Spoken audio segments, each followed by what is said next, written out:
que el jurista se bajara por motivos personales relacionados a la salud de su hijo.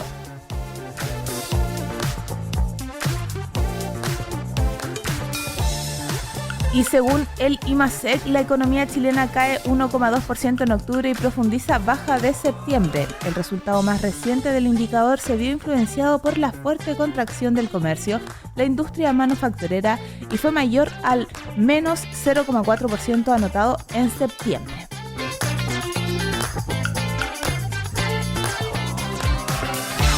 Decretan emergencia sanitaria por 90 días en todo Perú por casos de gripe aviar. El Servicio Nacional de Sanidad Agraria, SENASA de Perú, declaró la emergencia sanitaria en todo el territorio nacional por un periodo de 90 días ante la presencia de gripe aviar de alta patogenicidad en aves domésticas.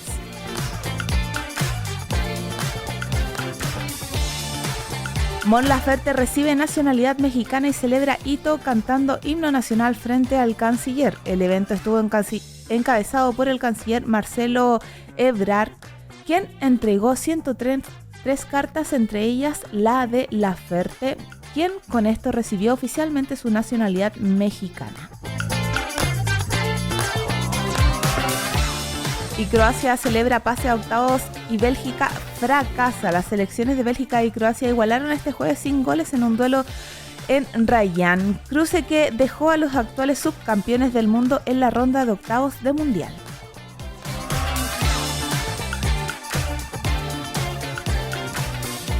Y el día de hoy vamos a estar conversando sobre el panorama laboral de nuestro país, porque la cesantía es un tema preocupante y que se mantiene en cuanto a sus cifras.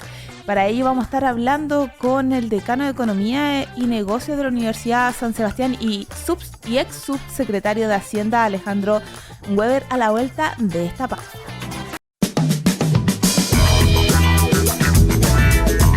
Conversaciones en profundidad, con personajes que tienen mucho que decir y vale la pena escuchar.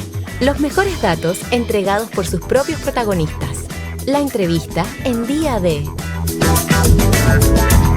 Y cuando son las 6:18, continuamos por la 96.5 y NSTV en Día D para abordar hoy día el desempleo en nuestro país, porque en 8,0% se ubicó la tasa de desocupación en Chile durante el trimestre móvil de agosto-octubre del 2022, según la encuesta nacional de empleo que elabora el Instituto Nacional de Estadística. Y para hablar de esto, en forma quizás más simple, porque a veces a nosotros nos entregan cifras y en economía para el ciudadano de a pie nos cuesta entender que se mantenga, que sube, qué significa todo esto y todas estas cifras. Para conversar de esto está con nosotros el decano de Economía y Negocios de la Universidad San Sebastián y ex subsecretario de Hacienda, Alejandro Weber. Bienvenido, Alejandro, a Día D. Hola Macarena, ¿cómo estás? Muchas gracias por la invitación. Gracias a usted por estar el día de hoy junto a nosotros. Alejandro, ¿qué nos pueden indicar estas cifras de la encuesta nacional de empleo que elaboró el INE? En palabras simples.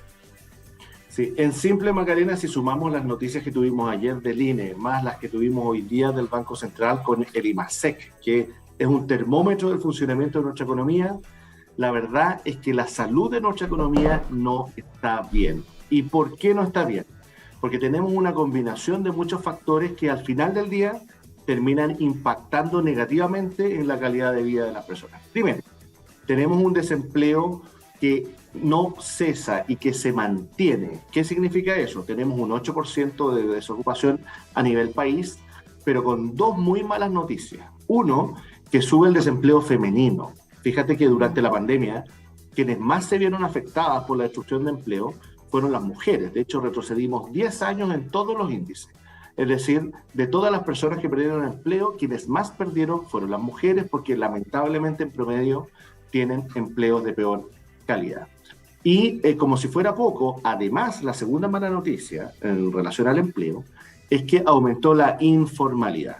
¿Quiénes son los informales? Son aquellas personas que no tienen contrato, son aquellas personas que no emiten boletas de honorarios y por lo tanto tenemos un doble problema para el país. Por un lado, esas personas no tienen seguridad social no tienen cotizaciones, no tienen salud, no tienen protección del Estado.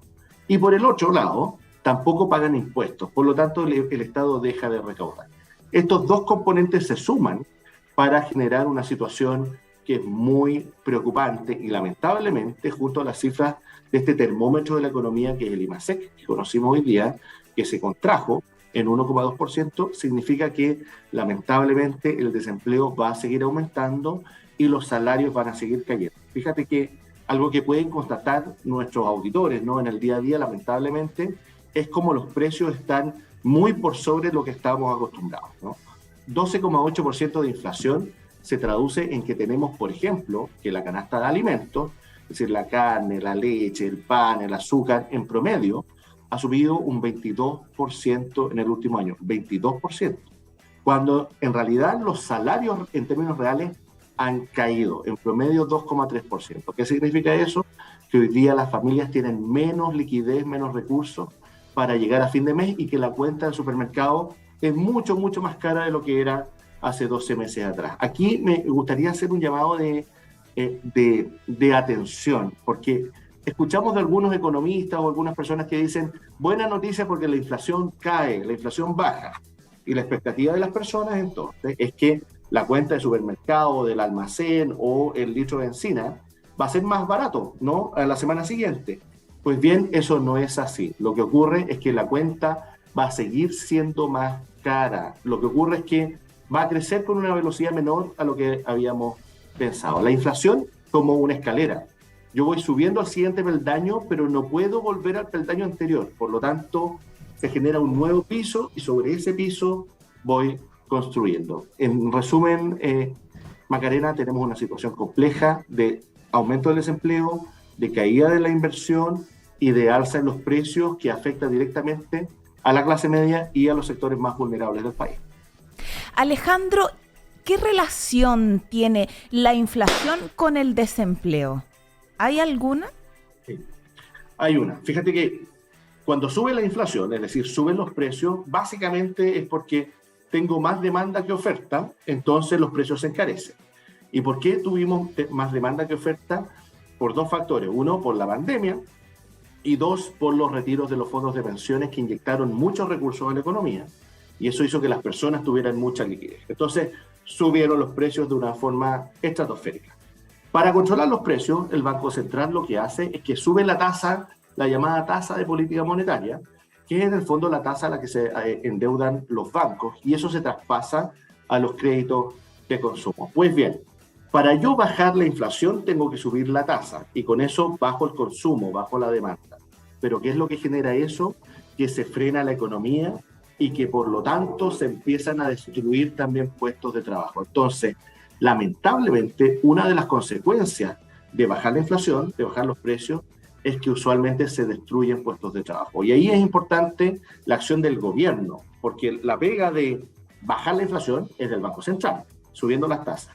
Pero el gobierno tiene que impulsar políticas pro crecimiento, pro empleo, para que ese golpe no sea tan fuerte en la economía y produzcamos más bienes y servicios que hagan un contrapeso. Ese es el problema que tenemos hoy día, porque tenemos una contracción de la economía y seguimos teniendo altos precios. Es decir, es la situación más peligrosa de todos y lamentablemente, Macarena, esto va a seguir por lo menos hasta el año 2024.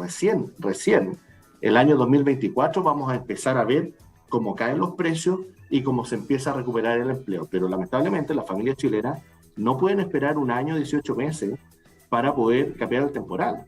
Y por eso es que tenemos que tomar cartas en el asunto hoy día. Y yo lamentablemente no estoy viendo un plan concreto del gobierno para crear más y mejores empleos. Eso es lo que hoy día se necesita.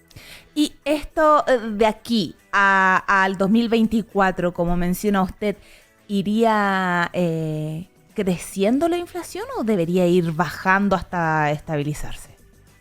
Claro, lo que va a ocurrir es que volvamos a este ejemplo de la escalera, ¿no? Es una escalera que siempre sube. Algunos peldaños de esa escalera son mayores y otros son más pequeñitos. Ya tuvimos los peldaños más grandes y eso fue en el primer semestre de este año en que subió mucho la inflación. Pero esta escalera sigue creciendo. Lo que ocurre es que esos peldaños van a ser más pequeños. Entonces, por eso es muy importante explicarle a quienes nos escuchan que la cuenta del supermercado no va a ser más barata el próximo año, tampoco va a ser más barata el año 2024. Simplemente va a crecer menos de lo que ha crecido este último año. Por eso es que es tan importante que generemos empleo, porque esa es la forma que las personas tienen de tener ingresos permanentes. Recordemos que en la pandemia tuvimos una inyección de recursos transitorios, por ejemplo el IFE universal. 17 millones de los casi 20 millones de chilenos recibieron el IFE universal, que eran en promedio 300.000 pesos por familia durante 6 meses. Eso fue un gran alivio. Pero eso se acabó, porque eso fue una ayuda transitoria. Entonces la pregunta es, ¿cómo reemplazamos esas ayudas transitorias con mejores salarios, con mejor acceso a educación, a salud, que es la forma de poder capear ese temporal? Y eso es precisamente lo que nos falta hoy día. Ya estamos empezando a bajar el tamaño de los peldaños de esta escalera en la inflación. Pero lo que tenemos que hacer ahora es aumentar la oferta, es decir, producir más y mejores bienes y servicios. Y lo que hemos visto es que cae el comercio en forma muy fuerte, en que cae la producción de bienes, aumenta un poquito la generación de servicios, pero no es suficiente para generar una mejor calidad de vida para las personas. Estamos conversando sobre el desempleo en Chile junto al decano de Economía y Negocio de la Universidad San Sebastián y ex subsecretario de Hacienda, Alejandro Weber. Alejandro, y usted mencionaba un punto muy importante, que ha crecido la informalidad. ¿Esto a qué responde? Sí, en nuestro país cerca del 27% de la fuerza laboral es informal. Esto nos gusta compararnos con los países desarrollados, ¿no? Somos el país de la OCDE, salvo Colombia, que tiene más informalidad. ¿Y por qué se produce la informalidad? Básicamente por dos factores centrales. Uno, por la ausencia de empleo formal, es decir, dado que no hay empleo en las grandes compañías o que las pymes no están contratando porque no pueden hacerlo o el sector público tampoco lo hace, es que las personas empiezan a buscar, obviamente, cómo ganarse la vida, ¿no? Entonces empiezan algunos acomodan automóviles, otros vemos el comercio en las calles, otros, en fin, hay una serie de alternativas. Y eso es porque no somos capaces de generar más puestos formales. Estamos conversando con el decano de Economía y Negocios de la Universidad San Sebastián y ex subsecretario de Hacienda, Alejandro Weber, sobre el desempleo en Chile. Ahí vamos a reconectar con Alejandro.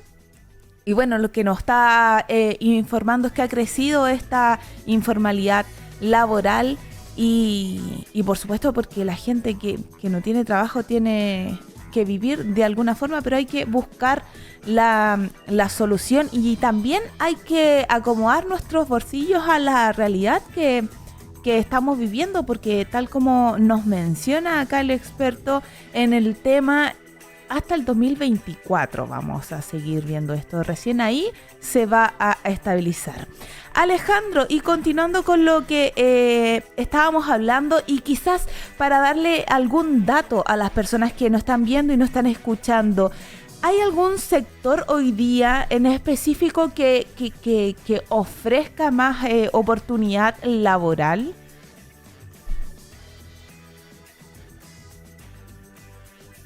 Empleo en el último mes ha sido el sector de las telecomunicaciones, el sector de la electricidad y la construcción. Hemos visto en las noticias cómo empresas constructoras han tenido que cerrar.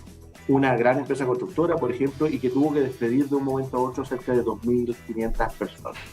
Esos sectores se han visto muy golpeados por la falta de inversión. Y por el otro lado, hemos visto cómo el sector transporte, por ejemplo, y el sector comercio han creado más empleo en el último tiempo. Transporte y comercio. Ahora, estas cifras también van a ir dependiendo y son dinámicas, ¿no?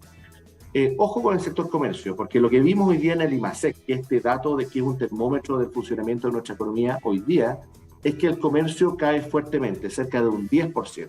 Ya viene cayendo así los últimos meses. Por lo tanto, es de esperar que en el área comercio en los próximos meses se sigan destruyendo empleos. Por lo tanto, estamos en una situación bien crítica. Yo en esto quiero ser súper responsable. No se vienen buenos tiempos, por lo tanto, tenemos que asegurar que las familias chilenas tengan más y mejores ingresos, y también las familias van a tener que hacer un esfuerzo enorme, lamentablemente, por apretarse el cinturón. Vienen las fiestas patrias, las fiestas de fin de año, a Navidad, típicamente una época de mucho gasto, y el llamado es a uno, no sobreendeudarse. Si las familias pueden hacerlo y pueden controlar algún gasto que no es imprescindible, que lo hagan. 2, no tomar créditos de consumo hoy día. Los créditos de consumo, dado el incremento en la tasa del Banco Central, están con tasas que pueden llegar hasta el 30%. Eso significa que si una familia pide 1 millón de pesos y lo pagan 12 cuotas, va a terminar pagando más de 1.300.000 pesos por esa plata que pidió. Por lo tanto, hay que ser muy responsable en el gasto. Elaborar presupuestos familiares, por ejemplo. Muchas familias simplemente van gastando en la medida que van teniendo recursos, pero es muy importante poder planificar los gastos en relación a los ingresos. Y si una familia, por ejemplo, tiene ingresos promedio de 500.000 pesos, dentro de esos 500.000 pesos tiene que estar todo el consumo de supermercado, todo el transporte, toda la educación, etcétera, etcétera, y además las deudas. Y por Dios que se hace difícil llegar a fin de mes cuando el 50% de la población en nuestro país gana 460.000 pesos o menos. Esa es la realidad. Por lo tanto, es un escenario difícil, pero tenemos que apretarnos el cinturón hoy día y tenemos que pedirle al gobierno que implemente buenos planes pro empleo. Es la forma de salir adelante en una crisis tan difícil como la que estamos viviendo hoy día. Alejandro Weber, decano de Economía y Negocios de la Universidad San Sebastián y ex subsecretario de Hacienda, muchas gracias por estar el día de hoy conversando esto con nosotros y que tenga muy buen término de semana. Muchas gracias por la invitación y que tengan un muy buen fin de semana también. Un abrazo. Gracias, hasta luego. Y cuando son las 6:32 vamos a ir con un poquito de música y vamos a volver porque le tenemos una sorpresa. Le vamos a estar contando de un nuevo programa que se viene pronto por acá por NCTV y que tiene una muy buena productora. Eso.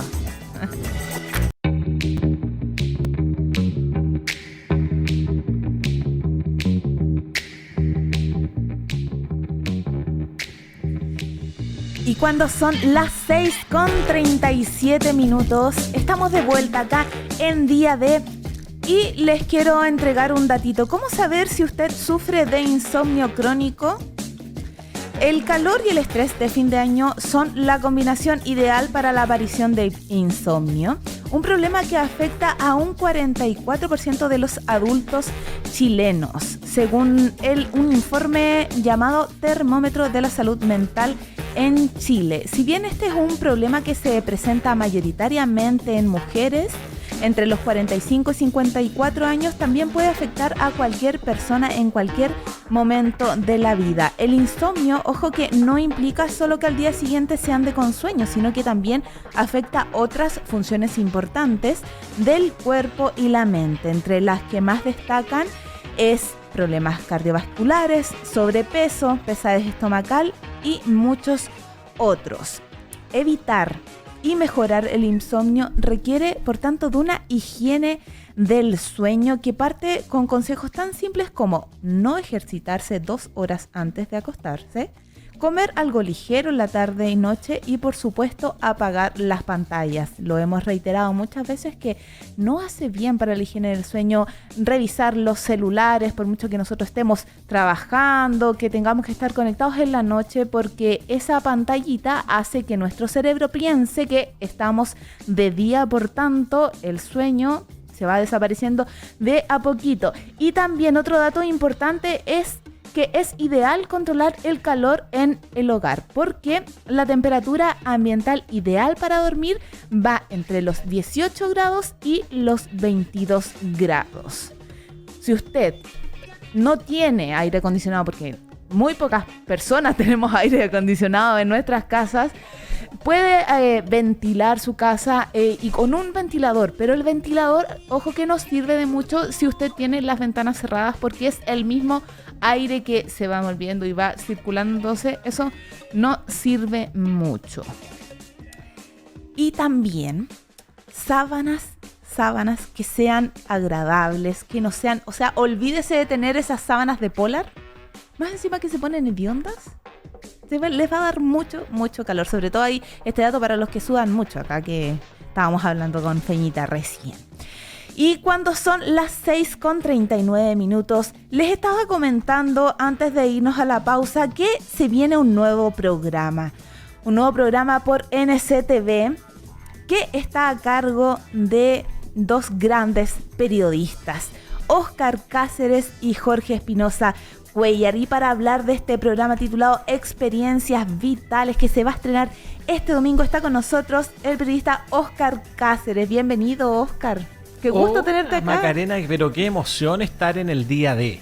Una vez estuve en un extra informativo por el aumento de las tasas del Banco Central, hoy día en vivo y en directo contigo, y felicitarte por este espacio que ha sido bastante atractivo para nuestros auditores, para la audiencia, así que felicitaciones por eso. Eso me han dicho que es muy bueno.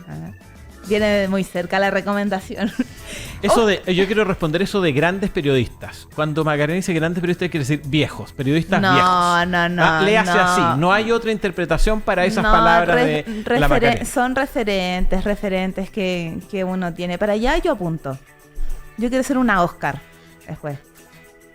¿Que como en cuánto? 6 años más. Nada. ¿O no? Es una tremenda responsabilidad. Sí. Óscar, cuéntanos de qué trata este programa, Experiencias Vitales. Pero primero, antes de qué se trata, ¿por qué el nombre? Experiencias Vitales, bueno, porque, a ver, yo quiero contarle que de repente uno tiene sueños y de repente deja dormir los sueños. ¿Ya? Experiencias Vitales es algo que surgió hace ya un buen tiempo, hace varios meses, aquí en el corazón de Nuevos Comienzos Televisión, con la producción, hicimos unas gráficas, qué sé yo, pero de repente las cosas hay que postergarlas para que sean mejores.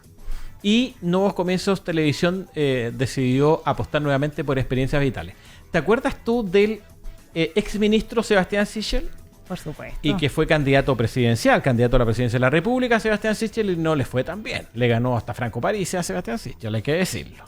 Bueno, él dijo, a propósito de un debate con Gabriel Boric, que no creía que Gabriel Boric, actual presidente de la República, pudiese ser un buen presidente porque no tenía la experiencia vital de ser padre, de tener hijos, ¿ya? Y según Sebastián Sichel, ¿no es cierto?, en esa declaración, la experiencia vital por antonomasia, por excelencia, es ser padre. Y uno lo puede compartir o no, pero yo, la verdad que esa frase a mí me quedó resonando, porque la verdad que las experiencias vitales son la paternidad o la maternidad, pero también son otras situaciones que todos podemos vivir. Las experiencias vitales las puede tener un niño, las puede tener un joven, las puede tener un adulto, las pueden tener los políticos que hablan solo de política, las pueden tener los futbolistas. Cualquier persona puede tener experiencias vitales. Yo una vez me di vuelta en el auto y casi me morí, y es una experiencia vital porque sobreviví, porque iba más con la familia, y a mi hijo que iba adentro, que tenía 3 o 4 meses adentro del auto, no le pasó nada. Entonces son experiencias vitales que van más allá, ¿no?, de la paternidad o de la maternidad. Entonces el concepto de la experiencia vital a mí me gustó, lo propuse como proyecto, y para esto además invité a un amigo mío. Y en esto esto es el pituto, ¿no?, la pitutocracia, que es tan importante, que es tan permanente en Chile. Invité a mi amigo Jorge Espinosa Cuéllar, pero no invité porque fuera solo mi amigo. Yo tengo muchos amigos y no los invité a todos. Invité a uno de los que yo considero de los mejores periodistas que tiene este país, que es periodista político de la radio, de una radio amiga, ¿ya? Y él aceptó la invitación, y Jorge Espinosa va a aportarnos con toda su experiencia en política, en la Convención Constitucional, haciendo política dura, ¿no es cierto? Y va a apretar un poco también a los amigos políticos, algo que a mí me gusta hacer, pero también es bueno hacerlo con otros. 2 son mejor que uno, evidentemente. Entonces, la verdad que... No tiene para dónde arrancar el político que vaya. El que venga va a tener que tolerar preguntas que no son difíciles. Pero quiero decir que el tono no es un tono agresivo, aunque haya preguntas difíciles desde el punto de vista periodístico o preguntas de contingencia. El tono no va a ser un tono de ponerse a discutir y querer ganar o tener la verdad. No, la verdad que es una entrevista humana, profundamente humana, donde lo que ocurre en el día a día lo vamos matizando con historias de vida de ellos mismos, porque hay muchas cosas que uno ve, la imagen, ¿no es cierto?, que nos vende tantas cuestiones, la imagen vende mucho en la televisión fundamentalmente, pero más allá y detrás de esas imágenes de hombres duros, de mujeres que son intensos o intensas desde el punto de vista de su actividad política, detrás de eso hay personas, hay familias, hay separaciones, hay dolores, hay tristezas, hay ausencia de padres, hay experiencias cercanas a la muerte, en fin, experiencias vitales. ¿Por qué crees que es importante saber este lado B de los políticos? ¿Por qué yo considero que es importante? Porque vivimos en un momento de mucha polarización en el país. Yo no sé si usted está de acuerdo, Macarena, auditores, que hoy día Chile vive un momento de mucha tensión, donde o eres blanco o eres negro, y donde si no eres de la derecha y eres de la izquierda, eres mi enemigo. No eres un contendiente válido desde el punto de vista de los argumentos, desde el punto de vista de la filosofía, desde el punto de vista de las cosmovisiones que puede tener la gente, sino que solo por el hecho de pensar distinto te conviertes en mi enemigo. Y yo creo que no.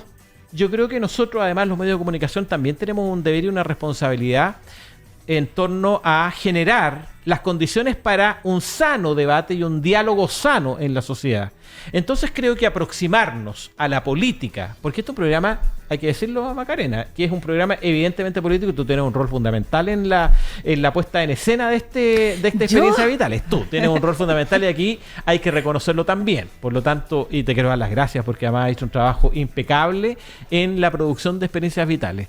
Y yo creo que los medios de comunicación en este sentido tenemos el deber de generar la polémica, tenemos que transparentar las cosas, tenemos que hablar la verdad, tenemos que contarle al país que están haciendo mal uso de las bencinas, tenemos que contarle a Chile que el candidato al presidente a fiscal nacional tenía hartas cositas, ¿no es cierto?, medias complejas ahí que estaban detrás.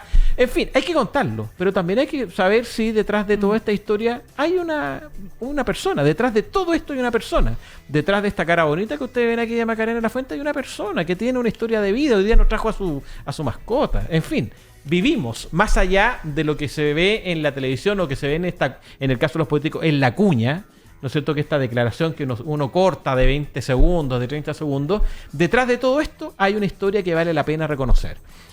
No sé si puedo adelantar quiénes son nuestros invitados o quiénes hemos tenido algunas conversaciones. Venimos saliendo de una conversación súper interesante hoy día. En fin, no quiero adelantar mucho. Tú me dirás cuáles son los límites de esta conversación. Me gustaría que nos contaras con quién más o menos, o darnos atisbos de algo, con quién vamos a estrenar. El primer capítulo lo vamos a tener el próximo domingo. Esto es importante que todos quienes nos escuchan lo sepan. Este es un programa que se va a transmitir por Nuevos Comienzos Televisión en el 15.3 en la televisión abierta en Santiago y en el 38.2 en la televisión abierta en Punta Arenas. Y en nuestro capítulo de estreno invitamos a un exmodelo. Exmodelo y político. Y hoy día político, exactamente, que se sacaba la ropa en la tele y bailaba bailes típicos de un pueblo originario de nuestro país, Jotuiti Teao. Ese es nuestro primer invitado. Pero qué buen comienzo. Y la verdad que yo, por ejemplo, no sabía, y lo supimos ahora que lo entrevistamos, que Jotuiti, por ejemplo, es empresario. Tampoco yo sabía, bueno, sí sé que está casado con otra modelo, que es Francisca Ayala, ¿no es cierto?, que también es un personaje en la televisión, pero no sabía, por ejemplo, yo sabía que Francisca Ayala tenía un hijo antes, pero no sabía que el hijo había pedido tener el apellido de Jotuiti y se cambió el apellido por el de su padre, ¿no es cierto?, que lo ha criado. Y hay una historia bien bonita que cuenta Jotuiti, sus días en el Internado Nacional Barros Arana, de cómo dejó la isla de Pascua, porque usted sabe que venirse de lo que ellos denominan al continente, venirse desde Rapa Nui al continente, para el caso de Jotuiti en particular fue un desarraigo total de su familia. No es que se vino con la mamá y el papá, sino que el papá y la mamá se quedaron en Rapa Nui. Él se vino solo cuando era un adolescente. Por lo tanto, hay toda una historia detrás. Y hoy día es político. Y hoy día protagoniza también polémicas en el Congreso y también tiene su agenda, ¿no es cierto?, los temas que a él le interesan. En fin, conocerlos en la contingencia, preguntarle por qué vota de determinada forma en cuestiones del ámbito legislativo, pero también revisar la otra parte de su vida más íntima y más personal. Oscar, hoy día, en general, y muy fundamentalmente en los jóvenes, pasa que se sienten alejados de la política, pero de esa política tradicional, de esa política que es marcada por los partidos políticos. ¿Estamos frente a una élite política que está más bien desprestigiada? O sea, uno tiene que recordar que según las encuestas de las instituciones públicas o de los ámbitos de la vida pública, el Congreso Nacional es de lo más desprestigiado que hay. Y tú sabes que yo estoy en el Congreso un par de días a la semana haciendo las noticias aquí y ahora en el terreno. Y yo que tengo, Macarena, aquí no haga ningún cálculo, por favor. Yo voy a decir que yo tengo 44 años y yo partí en esto muy joven. Entonces yo desde el año 2006 que estoy en el Congreso. Y he reporteado el Congreso del punto de vista político, del punto de vista de las alianzas políticas y de los grandes conflictos políticos y de los cachuchazos de Iván Moreira, Jorge Chausson. No estaba, era estudiante de la enseñanza media en esos años. Pero uno sabe que han habido situaciones, episodios donde la vida política del país ha tensionado en el Congreso Nacional. Pero en todos mis años en el Congreso no había visto nunca, particularmente en la Cámara de Diputados y Diputadas, un ambiente tan polarizado, tan agresivo, tan violento, con parlamentarios que creen que funar a otro parlamentario o a una ministra de Estado porque está conversando con un parlamentario. Estoy hablando particularmente, o sea, a mí me gusta dar la cara y decir las cosas con nombre y apellido y hacerme cargo de lo que digo. Gonzalo de la Carrera, diputado que fue expulsado de los republicanos, que está en la Comisión de Ética. Gonzalo de la Carrera le pegó al vicepresidente de la corporación, Alexis Sepúlveda, en la testera. Y hoy día lo que está haciendo Gonzalo de la Carrera es grabar a otros parlamentarios en la sala, no en la oficina, no los pilló en un pasillo, no. Al interior de la sala, donde todo abierto, todo público, no hay nada oculto, decide grabarlos y cuestionar a Camila Vallejo porque está hablando con un diputado del Partido de la Gente, Rubén Oyarzo, y hacer de esto como los pillé.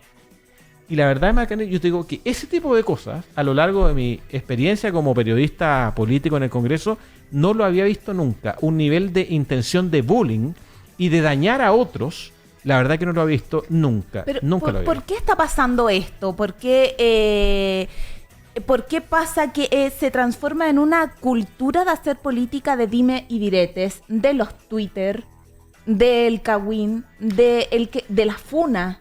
Yo creo que hay un fenómeno que está explicado en virtud de las redes sociales. Yo creo que efectivamente la irrupción de las redes sociales y esto de generar la emoción a través de un reel o a través de una publicación, de un video que debe durar un minuto y convertirte en polémico, convertirte en tendencia y marcar la discusión del Twitter, por ejemplo, puede explicarlo, pero a mí me parece que es no entender la importancia que tiene hacerse cargo de la necesidad de dialogar. Yo creo que aquí, insisto en lo que decía al principio, esto de pretender que la vida política es blanco o es negro, no existe.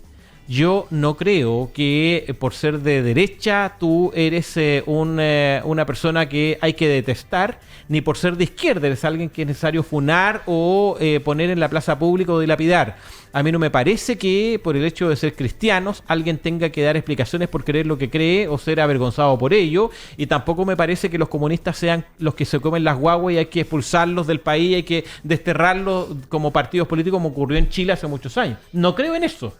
Escúchame bien, Macarena. Yo no creo en eso como periodista, como persona que tiene una opinión formada, que habla a través de un medio de comunicación y a través de una cadena 51 radios que hacemos en aquella hora.